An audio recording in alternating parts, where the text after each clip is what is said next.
বন্ধুরা, আজকে বাড়িতে গেস্ট এসছে, তাই একটু রান্না একটু করতেই হচ্ছে। দেখো কি রান্না করেছে। কিছু রুটি বানিয়েছি, তারপরে ভাত বানিয়েছি,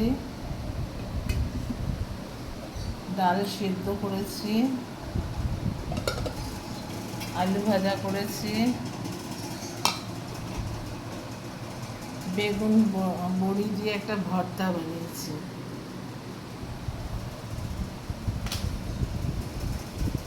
আর বানিয়েছি পাঁচমিশালি তরকারি। ঠিক আছে, এই বানিয়েছি। তোমরা কমেন্টে জানিও কেমন হয়েছে আমার রান্নাগুলো দেখতে। খেতে তো পারছো না, যদি তোমরা খেতে চাও অবশ্যই আমার বাড়িতে চলে এসো। আমি সবাইকে আসতে বললাম, তোমরা যে যেটা খেতে চাইবে নিরামিষ রান্না, আমি সেটাই দরকার হলে তোমাদের সামনে দাঁড়িয়ে রান্না করে খাওয়াবো।